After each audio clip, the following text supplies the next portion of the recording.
नमस्कार दोस्तों, यह वीडियो आपके लिए बहुत ज़्यादा इम्पोर्टेंट होने वाला है क्योंकि इस वीडियो में हिंदी के कुछ ऐसे बहुत ही ज़्यादा इम्पोर्टेंट 25 प्रश्नों को लाया हूँ कि आपके आने वाले 2025 के फाइनल बोर्ड एग्जाम के लिए बहुत ज़्यादा लाभदायक होने वाला है।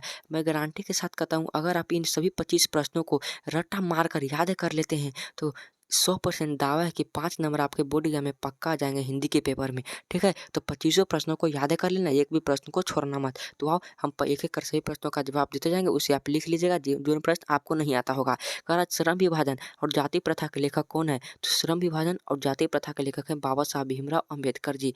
अगला प्रश्न यहाँ पे क्या कह रहा है कि डॉक्टर अम्बेडकर के पिताजी का नाम क्या था?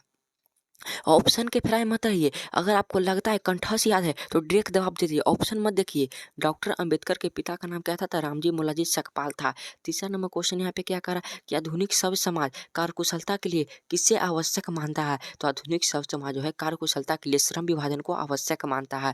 कह रहा है अगला प्रश्न, चौथा नंबर यहाँ पे कह रहा है मूक नायक क्या है? तो मूक नायक एक पत्रिका है। मूक नायक क्या है? एक पत्रिका है। राइट आंसर बी हो जाएगा। अगला प्रश्न यहाँ पे क्या करा है मेरे भाई? 5 नंबर क्वेश्चन करा डॉक्टर भीमराव अंबेडकर का जन्म कब हुआ? डॉक्टर भीमराव अंबेडकर का जन्म होता है 14 अप्रैल 1891 ईस्वी को। यह ऑप्शन नंबर डी में होगा, जो कि आपको नहीं दिख रहा होगा। आप थोड़ा एडजस्ट कर लीजिएगा, मैं इसलिए नहीं दिख रहा है क्योंकि ये ऑप्शन बहुत दूर-दूर पर दिया गया है। ठीक है, इसीलिए देखो यहाँ पे 14 नवंबर 1891 ईस्वी को महू मध्य प्रदेश में भीमराव अंबेडकर जी का जन्म हुआ था। अगला प्रश्न करा भारतीय संविधान के निर्माण में महत्वपूर्ण भूमिका किसकी है? तो मेरा भीमराव अंबेडकर जी की महत्वपूर्ण भूमिका है। अगला प्रश्न यहाँ पे क्या करा 7 नंबर कि प्राथमिक शिक्षा प्राप्त करने के बाद अम्बेडकर उच्चतर शिक्षा प्राप्त करने के लिए कहाँ गए थे? तो न्यूयॉर्क अमेरिका गए थे। Option number C is right answer हो जाएगा। ठीक है मेरे भाई। अगला क्वेश्चन यहाँ पे क्या करा है अम्बेडकर के चिंतन व रचनात्मक के लिए प्रेरक व्यक्ति कौन थे? तो बुद्ध भी थे, कबीर भी थे और ज्योतिबा फुले भी थे। यानी कि ऑप्शन नंबर डी इस सभी इनमें से सभी हो जाएगा। ठीक है, 9 नंबर क्वेश्चन यहाँ पे क्या कर रहा है, ध्यान से पढ़ना। श्रम विभाजन और जाति प्रथा क्या है? तो ये एक निबंध है जिनको लिखने वाले व्यक्ति का नाम है बाबा साहब भीमराव अम्बेडकर जी। कह रहा है कि अभिनयों के रचनाकार हैं। अभिनयों के रचनाकार कौन है? तो अशोक वाजपेयी जी हैं। ऑप्शन नंबर डी इसका भी होगा। थोड़ा डी नंबर ऑप्शन आपको नहीं लगेगा, लेकिन अभिनयों का रचनाकार मैं बता देता हूँ कि अशोक वाजपेयी जी हैं। यहाँ पे देख लो अशोक वाजपेयी है ना। ठीक है मेरे भाई, एडजस्ट थोड़ा सा कर लीजिएगा, मैं आपसे माफ़ी मांगता हूँ। यहाँ पे ऑप्शन है जो बहुत दूर दूर पर दिया गया, इसीलिए आपको डी नंबर ऑप्शन नहीं लग रहा होगा। अशोक वाजपेयी के पिताजी का नाम क्या था? तो देखो राम श्यामानंद वाजपेयी, परमानंद वाजपेयी होगा। क्या होगा? परमानंद वाजपेयी इनके पिताजी का नाम था। राइट आंसर सी हो जाएगा। कह रहा है अगला प्रश्न मेरा, अशोक वाजपेयी का मूल निवास कहाँ है? तो अशोक वाजपेयी का मूल निवास मेरा मध्य प्रदेश शायद मेरे हिसाब से होगा।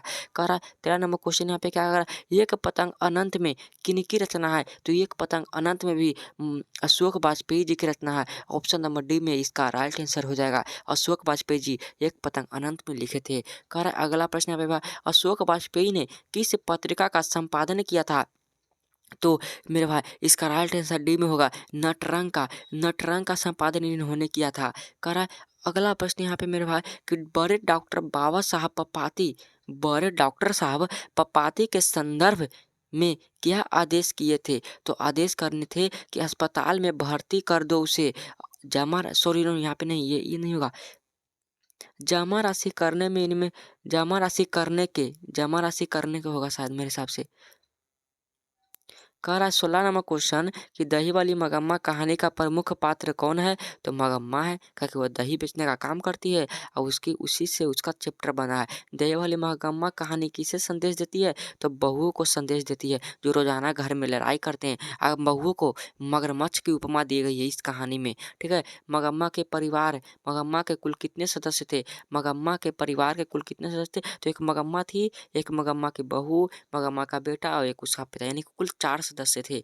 राइट आंसर सी हो जाएगा। कह रहा है अगला प्रश्न मेरे भाई आपके सामने है, कथाकार को बरसों से मगम्मा कौन सी वस्तु दिया करती थी? तो कथाकार को बरसों से हमेशा दही देने का काम करती थी।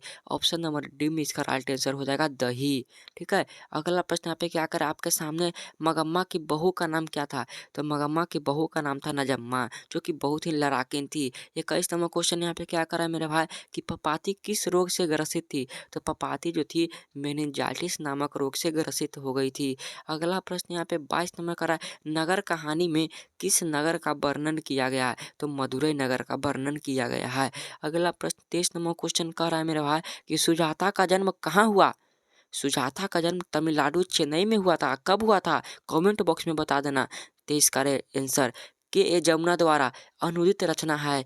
के ए जमुना द्वारा अनुदित रचना कौन है? तो नगर जो है के ए जमुना ने लिखे थे। माँ कहानी के लेखक है ईश्वर पेटलेकर जी, याद कर लो। ईश्वर पेटलेकर। ढहते विश्वास के लेखक है सातकोरी होता जी, ठीक है ना। अगला प्रश्न यहाँ पे क्या कर रहा है, पपाती अमाल अस्पताल में भर्ती क्यों नहीं हो पाई? मैंने पपाती अस्पताल में भर्ती क्यों नहीं हो पाई? तो मेरे भाई वहाँ पे कहेंगे डॉक्टर नहीं रहने के कारण, निर्धनता कारण, बल्ली अमाल के शिक्षा कारण। मेरे भाई बल्ली अमाल की अशिक्षा कारण उन्हें नहीं हो पाई थी, ठीक है। तो मेरे भाई मैंने 25 प्रश्न आपके सामने आपके समक्ष रख दिया। 25 में से उम्मीद करता हूँ 20 प्लस सभी बच्चों का सही हुआ होगा। अगर आपको जो प्रश्न नहीं आता है उसे कंठस्थ याद कर लीजिएगा। वीडियो अच्छा लगे तो एक लाइक जरूर करना मेरे भाई। चैनल पे न्यू चैनल को सब्सक्राइब कर लो। यह वीडियो को अपने दोस्तों के पास भी शेयर कर दो, देखकर 5 अंक प्राप्त कर सके, ठीक है। मिलते इस तरह के अगले वीडियो में, तब तक के लिए जय हिंद, वंदे मातरम। मन लगा कर पढ़िए।